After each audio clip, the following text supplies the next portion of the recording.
ஆகவே இந்த 60வது வயதில் 3வது கணவரை அடையக்கூடிய ஐடா அந்த சகோதரியும் 2வது மனைவியை பெறக்கூடிய இந்த பிரின்ஸ் கால்வினும் கள்ளத்தனமாக அன்ரெஜிஸ்டர்டு மேரேஜ், இது தவறு, சட்ட விதிமுறைப்படி தவறு. இப்போ இவர் ஒருவருக்கு இவர் இப்படி செய்துவிட்டு இதை நாம் தடுத்து நிறுத்தவில்லை என்றால் இன்னும் வரும் நாட்களில் எதிர்த்த வீட்டில் உள்ள ஒரு தம்பி, 25 வயசு தம்பி, எதிர்த்த வீட்டில் உள்ள ஒரு 45-55 வயசு ஒரு ஆன்டியை லவ் பண்ணி கல்யாணம் பண்ணிட்டு தூக்கிட்டு போய் எனக்கு கோயிலில் தாலி கட்டுக்குன்னு சொன்னால் இந்த காரியத்தை காட்டி இது கல்யாணம் பண்ணி தானே வைக்க வேண்டும். இது இல்லீகல். அந்த அம்மாவுக்கு ஏற்கனவே புருஷன் இருக்குது, இந்த பையன் எனக்கு மனைவி இருக்குது.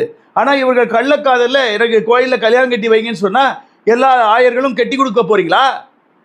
இது ஒரு அசிங்கமான ஒரு முன் உதாரணம். இதை செய்த பாவம் தீமோத்தேயுக்கு வந்து சேரும். இதற்கு அந்த நேரம் தூண்டுதல் கொடுத்த டெப்டி மாடரேட்டர் ரூபன் மார்க்கு வந்து சேரும்.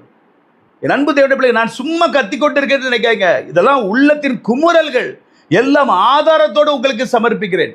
இப்படி திருநெல்வேலி, தூத்துக்குடி, சிஎஸ்ஐடி திருமண்டலம் அழிவை நோக்கி சென்று கொண்டிருக்கிறது. இந்த அரக்கர்களும் கொள்ளைக்காரர்களும் கொலைகாரர்களும் விபச்சாரக்காரர்களும் பேராயராய் இருந்தால் திருமண்டலம் எப்படி இருக்கும்? இதற்கு தான் ஆன்மீக அணிகள் கைகோர்த்து வருங்கள் என்று அறைகூவல் இட்டுக் கொண்டிருக்கிறேன். அதாவது சிஎஸ்ஐயிலிருந்து பெண் வேலை வேண்டும், என் பேத்திக்கு பேரனுக்கு மருமகளுக்கு வேலை வேண்டும் என்கிறது என்னோடு கூட வர வேண்டாம். நம்முடைய தெரிந்த திருச்சபையிலிருந்து எந்த லாபமும் எதிர்பார்க்காதவர்கள் என்னோடு நீங்கள் கைகோர்கள். அநேகர் பேசிக் கொண்டிருக்கிறீர்கள், சேர்ந்து கொண்டிருக்கிறீர்கள். சீக்கிரத்தில் அதுக்குரிய வெப்சைட் எல்லாம் ரெடி ஆகிவிடும். அதுக்குரிய வேலைகளும் ஆரம்பித்து விட்டாச்சு. நாம் எல்லாரும் ஒன்றுபடுவோம், திருமணத்தை மீட்டெடுப்போம். இல்லை என்றால் இது அழிந்து ஒன்றுமில்லாமல் போய்விடும். இவ்வளவு கொடூரமான முகமுடையவர்கள் பேராயராய் வந்தால் எப்படி திருமண்டலம் இருக்கும்? ஆகவே திருச்சபை மக்கள் எல்லாரும் ஒன்று சேருவோம்.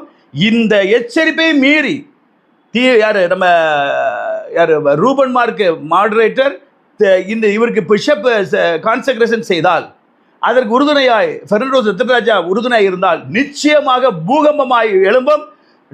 திருமண்டலத்தை செனாட் அலுவலகம் முற்றுகை செய்யப்படும்.